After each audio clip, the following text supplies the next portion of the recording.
So, basahin po natin yung ating talata sa aklat po ng Gawa, chapter 3. Ito po ay magandang kwento na naisulat ng unang panahon ng nabuhay po yung mga alagad. Ang sabi po dyan, minsan nagpunta sina Pedro at Juan sa templo. Alas 3 ng hapon, ang oras ng pananalangin. Sa pintuan ng templo na tinatawag na Pintuang Maganda ay may isang lalaking lumpo mula nang ito ay isilang. Dinadala ito sa templo araw-araw upang mamalimos sa mga taong pumapasok doon. Nang makita ito, sina Pedro at Juan na papasok sa templo, siya'y humingi ng limos. Tinitigan siya ng dalawa at sinabi ni Pedro sa kanya, "Tingnan mo ako. Tingnan mo kami." Tumingin nga siya sa kanila sa pag-asang siya'y lilimusan. Ngunit sinabi ni Pedro, "Wala akong pilak o ginto, ngunit may iba akong ibibigay sa iyo. Sa pangalan ni Jesus na taga Nazaret, tumayo ka, lumakad ka." Hinawakan niya sa kanang kamay ang lumpo at itinayo. Nooy di lumakas ang mga paa at bukong-bukong ng lalaki. Panukso itong tumayo at nagsimulang lumakad. Pumasok siya sa templo kasama nila habang naglalakad at lumulundag at nagpupuri sa Diyos. Nakita ito ng lahat at nang makilala nilang siya ang pulubing dating nakaupo na namamalimos sa Pintuang Maganda ng templo, namangha sila at nagtaka sa nangyari sa kanya. So makita natin dito yung napakagandang kwento po ng isang lumpo. At mula po doon, ginamit po ng Diyos yung kanyang mga alagad. Wala pong iba kundi si Apostol Pedro saka po si Apostol Juan. So ang topic po natin ay pinamagatan po natin ipakilala ang Panginoong Yesus sa mga tao. So kung titignan natin, madami pong tao na nabubuhay dito sa ibabaw ng lupa na sila po ay mga bulag, lumpo, bingi, pipi. May sakit na physical at may sakit na spiritual. Kung babalikan natin yung kwento po ng ating buhay, dati din po tayo ay mga bulag sa salita po ng Diyos. Subalit, nung may mga taong umakay po sa atin, kagaya po ni Pedro at ni Juan, tayo po ay nakaunawa ng mabuting balita po ng ating Panginoon. Dati tayo din po ay bingi. Hindi natin maintindihan yung salita ng Diyos. Ano ba? Yung iba po noon ay mga lumpo. Wala tayong panahon na tayo po ay dumako sa gawain ng Diyos. Kaya kung minsan, inaahaya po tayo. Sige, sama ka sa akin. Minsan lang.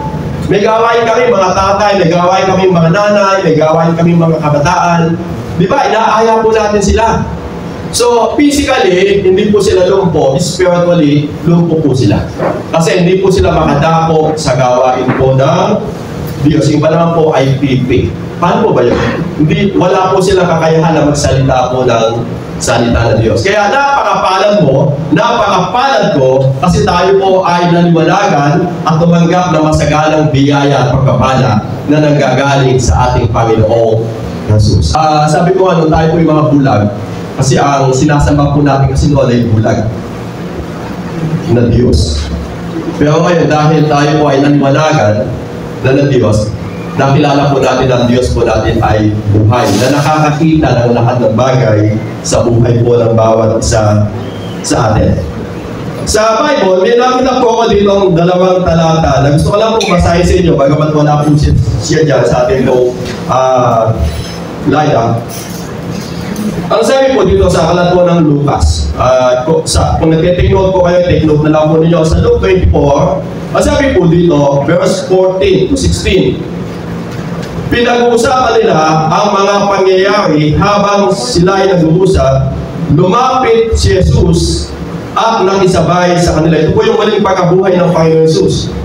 Ngunit siya ay hindi nila nakikilala na parang natatakpan ang kanilang mga mata. Sabi po dito, natatakpan yung kanilang mga mata. Bagamat nabuhay po yung mga alagad at nabuhay po yung ating Panginoon Jesus na magkasama po sila. Subalit nung muling nabuhay yung ating Panginoon Jesus, hindi po nila ito nakilala. Bakit po? Kasi natatakpan po yung kanilang mga mata. So madami din pong tao ngayon, naniniwala po sila kay Jesus, subalit hindi nila nakikita yung totoong Jesus sa kanilang po mga buhay. Ano pa? Ang sabi pa rin po dito sa Luke 24 verse 45, binuksan niya ang kanilang mga pag-iisip upang maunawaan nila ang mga kautusan. Mismo yung mga alagad noong unang panahon na nabuhay sila dito sa ibabaw po ng lupa, limitado po yung kanilang kaisipan. Subalit nung binuksan ng Panginoon yung kanilang kaisipan, naunawaan po nila yung salita po ng Diyos. Sa buhay po natin, maliban pong buksan ng Panginoon yung ating kaisipan, wala po tayong kaunawaan tungkol sa salita po ng Diyos. Kaya yung mga tao hindi pa po bukas yung kanilang kaisipan, nakikipagtalo po sila. Basta ako dito isinilang, dito na ako mamamatay. Diba? Amen. Kasi sarado po yung kanilang kaisipan. Subalit yung mga taong binuksan ng Diyos yung kanilang kaisipan, naunawaan po nila yung totoong salita po ng Diyos. Naunawaan po natin na ang ating Panginoon, siya po yung gumawa ng langit at ng lupa. At sabi po ng Bible, kinakailangan sambahin po natin siya sa Espiritu at katotohanan. Pero yung mga taong binabuksan yung kanilang kaisipan, nananatili po sila doon sa kanilang maling paniniwala at maling pagsamba. Sabi nga ng ating mga panalangin po sa bahay, nung itinuro po ng ating Panginoon, di ba yung panalangin, Ama namin, sabi po doon, Ama namin, nasa langit ka. Yung Ama po natin, nasa langit. Wala po siya dito na, sabi ko nga yung pinalis na natin na sinasamba. Pangalawa, sambahin ang ngalan mo. Ang ipinasasamba, walang iba, kundi po yung pangalan po ng ating Panginoong Jesus. Dahil ang pangalan Jesus, ang sabi ng Bible, lahat ng tuhod ay luluhod. Lahat ng magsasabi, lahat ng dila ay magsasabi na siya ang Panginoon. Kaya lang, dito po, nung tayo ay bulag pa sa katotohanan, iba po yung ating sinasamba. Kaya napakapalad mo, napakapalad ko, kasi binuksan na po ng Diyos yung ating kaisipan upang maunawaan po natin yung salita po ng Diyos. Kaya sa buhay po natin, bilang mga tao nakaunawa at nakaunawa ng salita ng Diyos, ang sabi dito ng talata ang sabi po ng ating pinag-aawalan na topic, ipakilala ang Panginoon Jesus sa mga tao. Yaman po tayo po ay nakakilala na sa Panginoon, maging daluyan po tayo upang yung mga tao na wala pang pagkakilala sa Panginoon ay kumilala sa ating Panginoong Jesus. Amen po ba daw mga kapatid?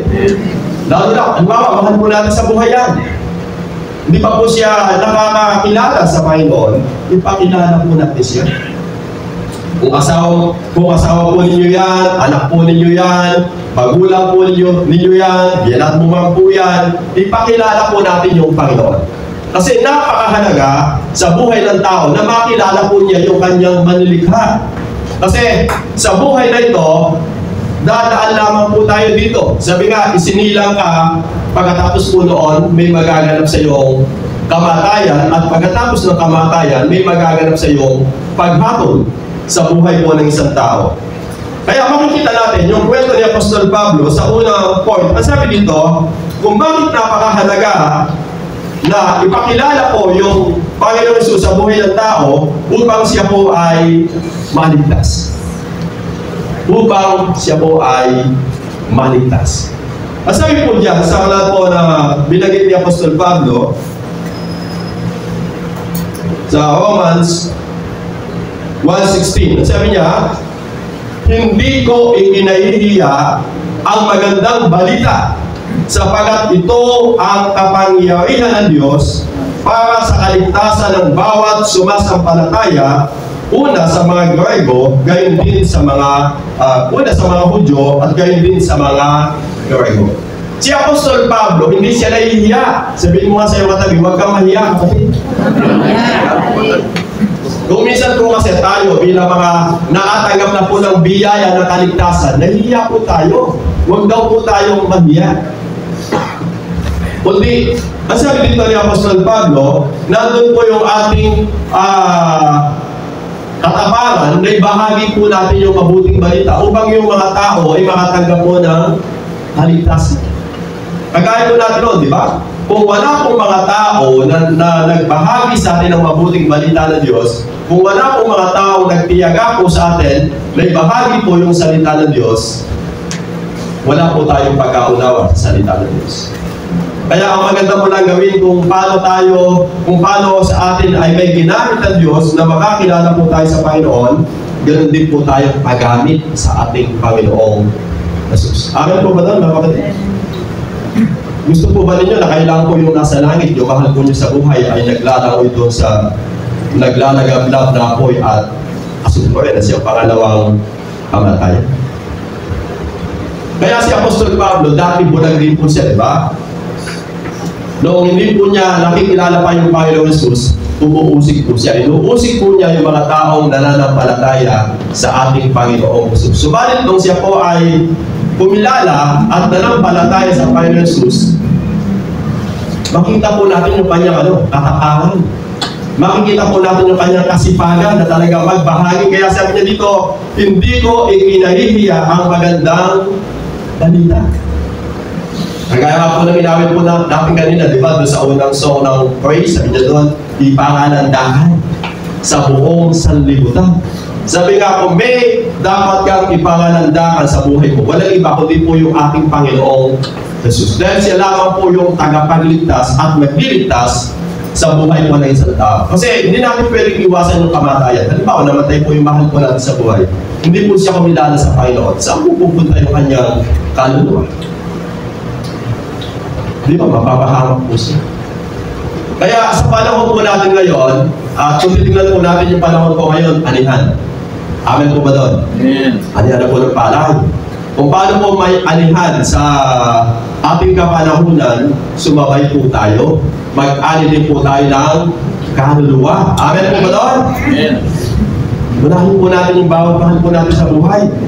O kaya yung mga kaibigan po natin. O kaya yung mga kasama po natin sa, estudyante ka, yung ka-eskwela mo, yung mga, nasa opisina ka, yung kasama mo sa opisina, kung nasa palengke ka, yung mga nasa palengke, kung ikaw po ay nagmamaneho, nagninegosyo, yung mga kasama po natin.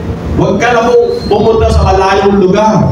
Kung sino po yung nasa paligid mo na malapit sa iyo, na ipinagkatiwala sa iyo ng Diyos, sila po yung una po nating bahaginan tungkol sa ating Panginoong Jesus. Upang sila po ay maligtas.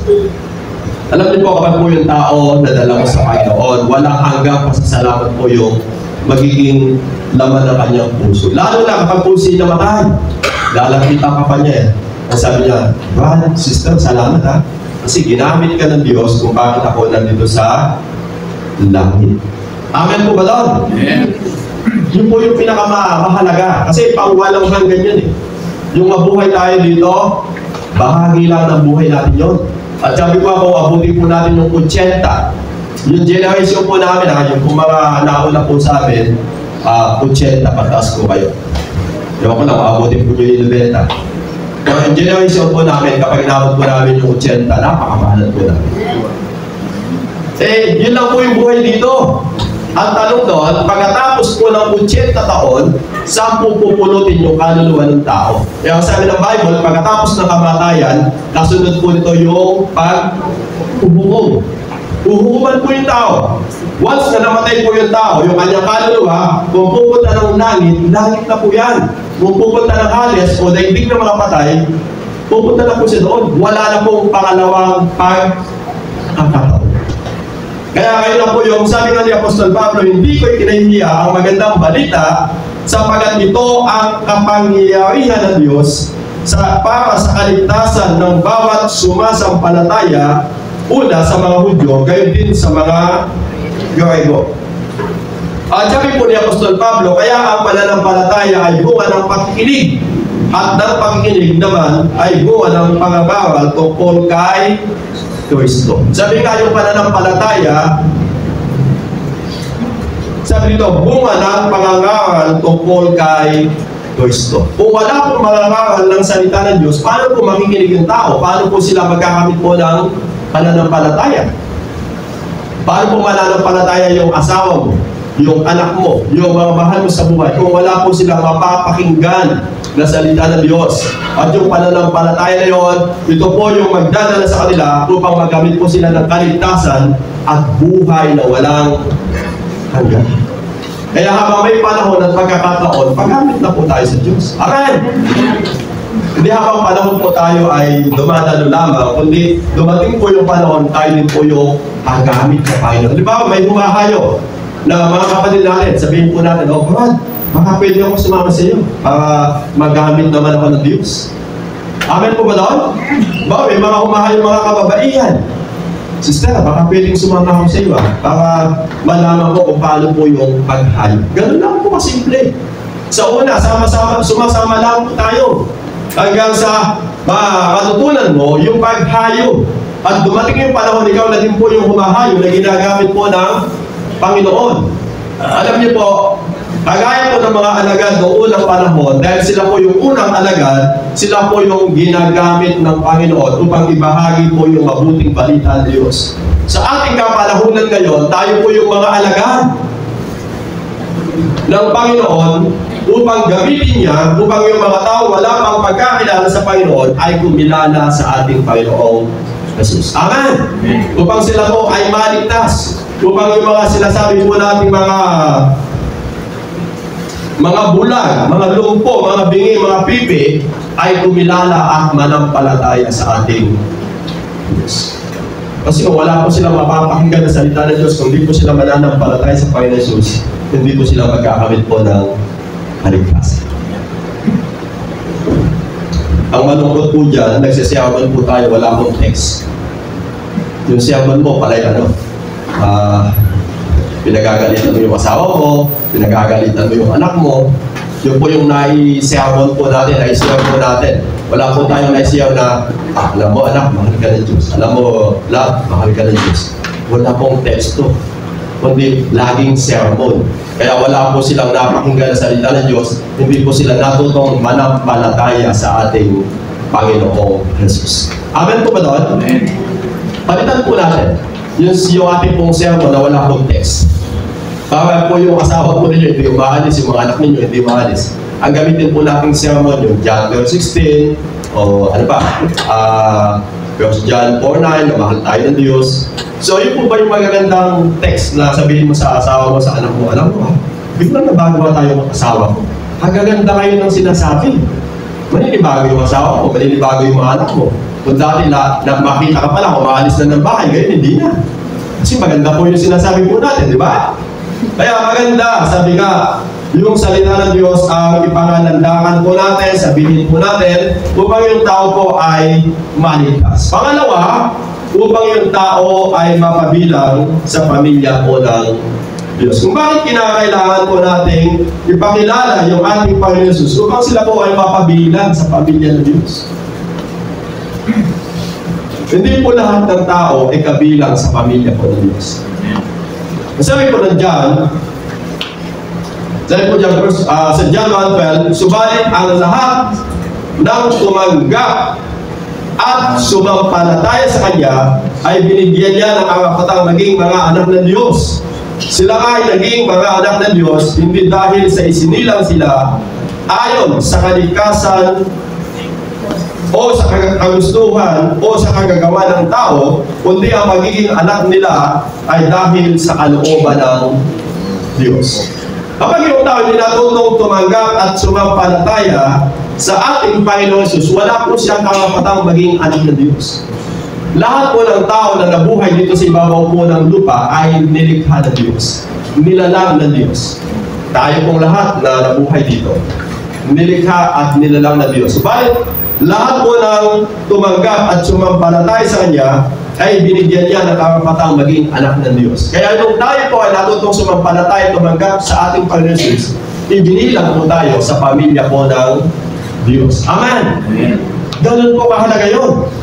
Halimbawa, yung asawa mo, yung anak mo, yung mga mahal mo sa buhay, yung mga kaibigan mo, hindi sila natutong sumampalataya at tumanggap sa Panginoon, hindi sila kabilang sa kakayahan ng Diyos. O hindi sila kabilang sa pamilya ng Diyos. Saan po sila kabilang? Sa kabilang pamilya. Dalawa lang po yung pamilya, di ba? Pamilya ng Diyos at pamilya po ng kaaway. Kaya napakalungkot kung yung mga mahal po natin sa buhay, mapabilang po sila sa kabilang pamilya. Naalala niyo po ba yung kwento po ng mayaman sa kapwa ng bulog eh? Nagkatanawan po sila. Bawa, yung asawa mo, natanaw mo. Nandun siya sa kabilang pamilya. Lumala mo isa naglalagablab na apoy at pasupor. Okay. Hindi ka maiiyak doon. Hindi ka mamaawa. Eh kasi yung tao, hindi naman po nawala po yung emosyon eh. Yung damdamin, hindi naman po nawala yun. Yung kanyang pakinig, hindi naman po nawala yun eh. Kasi yung pagkatao po natin, nasa kaluluwa po yan. Ang namamatay lamang po sa tao, yung kanyang tatawang lupa. Subalit yung kanyang buong pagkatao, nasa kaluluwa po yan. Kaya kapag po yung tao, namatay po siya, napunta doon sa langit, madadala po niya yung kaligayahan, kapayapaan, kagalahan, yung po bang lahat ng kasiyahan. Madadala po niya lahat yun. Subalit kapag po yung tao napunta doon sa impyerno, madadala din po niya yung lahat ng sakit, hirap, init, hapdi, lahat. Pero hindi siya namamatay. Kasi wala na nga po kamatayan eh. Walang hanggang kapahamakan at walang hanggang buhay. Kaya, kung bakit napakahalaga, ipakilala natin yung Panginoong Jesus sa buhay ng tao upang siya po ay mapabilang sa pamilya po ng Diyos. At mapapabilang lamang po siya kapag siya ay natutong tumanggap at sumampalataya sa ating Panginoong Jesus. Pero kapag hindi po siya kabilang. Nakakalungkot naman, di ba? So, hindi po nila ito naiintindihan kasi bulag pa po sila. Bingi pa po sila sa salita ng Diyos. Kaya ikaw, ako, ang gagamitin ng Diyos upang sila po ay makaunawa ng salita ng Diyos, upang sila po ay sumampalataya at tumanggap sa ating Panginoon Jesus at mapabilang sila sa pamilya po ng Diyos. At sabi pa rin po sa aklat ng Galatia, chapter 3, verse 26, sabi dito, dahil sa inyong pakikipag-isa kay Kristo Jesus, kayong lahat ay mga anak ng Diyos sa pamamagitan ng pananampalataya. Sabi niya dito, dahil sa inyong pakikipag-isa kay Kristo Jesus, kayong lahat ay mga anak ng Diyos sa pamamagitan ng pananampalataya. Naging anak ka ng Diyos dahil sa iyong pakikipag-isa kay Jesus sa pamamagitan ng iyong pananampalataya. Hindi dahil sa may ginawa ka, may naging contribution ka sa buhay ko, hindi po. Dahil po sa iyong pakikipag-isa at pananampalataya lamang sa ating Panginoong Jesus. Kaya napabilang ka sa pamilya po ng Diyos. Amen! Palakpakan nga po natin ng Diyos. Alam niyo po, sabi ko, napakapalad natin. Kung babalikan natin yung buhay natin, kung hindi po kaya tayo natutong nanampalataya at nakipag-isa kay Kristo, saan po kaya papunta yung buhay natin ngayon? Sabihin po natin kaya, nasaan na kaya ako ngayon? Di ba? Lahat naman po tayo nabuhay sa kasalanan, di ba? Lahat naman po tayo naligaw po ng landas. Subalit, salamat sa biyaya ng Diyos, may mga taong ginamit po sa atin ng Diyos upang tayo po ay makabilang sa pamilya po ng Diyos. Napakapalad po natin. Kaya, yaman tayo tumanggap ng ganitong biyaya at pagkapala, ibahagi din po natin sa mga mahal po natin sa buhay. Pangatlo, yan, maligtas at makatanggap ng buhay na walang hanggan. So, napakahalaga sa buhay po ng tao na dumating po yung panahon na mawala ka dito sa ibabaw po ng lupa. Makamtan mo yung salitang kaligtasan at buhay na walang hanggan. At sabi po sa 1 John 5:11, at ito ang patotoo na ipinagkakaloob sa atin ng Diyos, ang buhay na walang hanggan. At ito'y makakamtan natin sa pamamagitan ng kanyang anak. Ang sino daw pinananahala ng anak ng Diyos ay may buhay na walang hanggan. Ngunit, ang hindi pinananahala ng anak ng Diyos ay hindi makakaranas ng buhay na walang hanggan. Sabi niya, yung pinananahalan, makakaranas ng buhay na walang hanggan. Subalit yung hindi pinananahalan, hindi siya makakaranas ng buhay na walang hanggan. Kaya, napakahalaga, sa dulo ng ating buhay, maranasan po ng tao, o maranasan po natin lahat, yung pangako sa atin ng Diyos na buhay na walang hanggan. Kasi ang buhay natin dito, sabi ko nga kanina, mapalad po tayo kapag inabot po tayo ng 80. Sabi ko rin nga, Pastor, nag-paper ako ng 100. Tanong ko, nakatayo ka pa kaya? Madali po mag-pray ng 100. Kaya lang ang tanong, nakatayo ka pa? Kaya, kayo pa lang, 60 ka pa lang mahigit. Madami ka ng sumasakit. Masakit na yung bewang, masakit na yung tuhod mo, masakit na yung likod mo. Palagay mo kaya, tatagal ka. So, madali po madalangin po ng gano'n. Kaya lang, sabi po ng mga doktor naman, sabi po nila, kapag nananalangin po kayo na mahabang panahon, gusto nyo maging 80, mag-ipon po kayo ng pera. Tama naman, di ba? Mag-ipon tayo. Bakit? Subukan mong mag-24 hours sa private hospital. Magkano agad yung bill? 24 hours lang. Sa private hospital. Dextrose lang yun. Pinakamababa, 5,000. Kung wala ka 5,000, baka hindi ka makalabas ng hospital. Baka po yung masakit mo, hindi naman po talaga yung masakit. Yung sakit, hindi ang masakit. Yung iniisip mo kung paano ka makakalabas ng hospital. Diba? So, yun po yung buhay natin. Kaya, bagamat nabubuhay tayo dito sa ibabaw ng lupa, mahalaga, may katiyakan po tayo pagdating po ng tamang panahon. Amen po ba doon? Nasabi niya, ito yung patotoo. Ito po daw yung totoo. Pag sinabing patotoo, totoo. Na sinasabi po sa atin ng Diyos, pamamagitan po ni Apostol Juan. Nasabi niya, ito ang patotoo, ipinagkaloob sa atin ng Diyos, ang buhay na walang hanggan, at ito'y makakamtan natin sa pamamagitan ng kanyang anak. At ang sino ang pinananahanan ng anak ng Diyos ay may buhay na walang hanggan. Kaya nung tayo po ay mapabilang sa pamilya ng Diyos, tayo po ay pinagkalooban po ng Diyos na buhay na walang hanggan. Kaya yung mga tao diyang natanggap na pangako ng Diyos na buhay na walang hanggan. Kaya nasabi po dito sa huling talata, ngunit ang hindi pinananahanan ng anak ng Diyos ay hindi makakaranas ng buhay na walang hanggan. So yun po yung malungkot. Nabuhay ka nga ng 80, tapos pagkatapos po nun, yung kaluluwa pa na ng tao, pupunta lang sa impyerno. Sabi po ng Bible, isusumpa daw po ng tao yung kanyang pagkasilang kapag dinanas po niya yung gano'ng kahirapan ng kanyang buhay. Kaya napakahalaga na makita natin kung bakit napakahalaga na ipakilala natin yung Panginoon. Kasi ang tingin po natin, yung anak ka, mapatapos ko siya ng pag-aaral. Wala akong problema yun. Maganda po yun. Makatapos po sila ng pag-aaral, magkaroon po sila ng magandang hanap buhay, magkaroon po sila ng magandang tahanan, magkaroon po sila ng magandang sasakyan. Okay po yung lahat. Kaya lang, higit sa lahat, tiyakin po natin yung kaligtasan ng bawat kaluluwa. Amen po ba doon? Kasi yung Panginoon, kung bakit po siya isinilang dito sa ibabaw po ng lupa, at kung bakit po siya namatay, at kung bakit po siya babalik upang yung mga taong natutong sumampalatay, tumanggap sa Kanya, makakasama niya doon sa langit na bayan.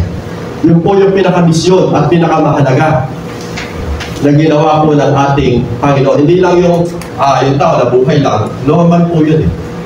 Kaya lang, ang pinakalayunin ng kanyang kapanganakan, yung tao ay maligtas. Yung tao matubos mapatawad sa kanyang kasalanan. Yung tao pagdating ng tamang panahon, makasama niya doon sa langit na bayan. Amen po ba lang mga kapatid? At last verse, sabi niya doon sa Timothy.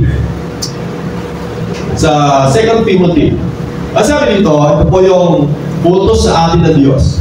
Ang sabi niya, sa harap ng Diyos at ni Kristo Jesus, na darating bilang hari at hahatol sa mga buhay, sa mga patay. Inaatasan kita, ipangaral mo ang salita ng Diyos. Pagsikapan mong gawin iyan, napapanahon man o hindi. Imukin mo, pagsabihan mo ang mga tao, at palakasin ang kanilang loob sa pamamagitan ng matiyagang pagtuturo, sapagkat darating ang panahon, hindi na sila makikinig sa wastong katuroan. Sa halip, susundin nila ang kanilang mga hilig. Maghahanap sila ng mga tagapagturo na walang ipinuturo, kundi ang ibig lamang nilang marinig. Hindi na sila makikinig sa katotohanan. Sa halip, ay ibabaling ang kanilang mga pansin sa mga alamat. Ngunit ikaw, maging mahinahon ka sa lahat ng oras. Magtiis ka sa panahon ng kahirapan, gampanan mo ang tungkulin ng isang mangangaral Ngunit ikaw, sabi dito, ngunit maging mahinahon ka sa lahat ng oras, magtiis sa panahon ng kahirapan, gampanan mo ang tungkulin ng isang mangaral na magandang balita. Pagbutihin mo ang iyong paglilingkod. Sabi dito sa uli ay pagbutihin mo ang iyong paglilingkod. So sa buhay po natin, kung bakit napakahalaga na ibahagi po natin yung gospel, kasi ang sabi dito ng Bible, ulitin ko lang po, sabi dito sa harap ng Diyos at may Kristo Jesus na darating bilang hari at hahatol sa mga buhay at sa mga patay. Sa pagdating po ng Panginoon, ahatulan po niya yung lahat ng buhay pa na aabutan niya, yung mga patay na namatay na, at sabi dito, ahatulan niya ang bawat isa pagdating po ng panahon. Kaya yung tao na namatay na nanampalatay sa Panginoon, muli po siyang bubuhay, isasama doon sa langit na bayan. Subalit yung namatay na hindi natutong sumampalatay, tumanggap sa Panginoon, hindi na po siya makakaranas ng muling pagkabuhay. Ganun din po yung buhay na inabutan po ng Panginoon, na hindi na nampalatay sa Panginoon, hindi po siya magkakamit ng buhay na walang hanggan. Subalit yung mga buhay na natutong manampalatay, tumanggap sa ating Panginoon Jesus, magkakamit sila ng buhay na walang hanggan. Kaya napakahalaga na makita po natin ito. Dahil sabi nga ng Bible, inuutusan kita, ipangaral mo ang salita ng Diyos. Pagsikapan mong gawin yan, napapanahon man o hindi, himukin mo at pagsabihan ng mga tao at palakasin ang kanilang loob sa pamamagitan ng matyagang pagtuturo. Alam niyo po ba, kailangan po talaga yung tiyaga. Kung minsan, wala po tayong tiyaga kasi na bahagi na nag-gospel yung mga mahal po natin sa buhay. Bahala na sila, gano'n po ba? Hindi po gano'n. Magkakaroon po tayo ng nagtyagaan sa kanila kasi mahal po natin sila. Amen po ba doon?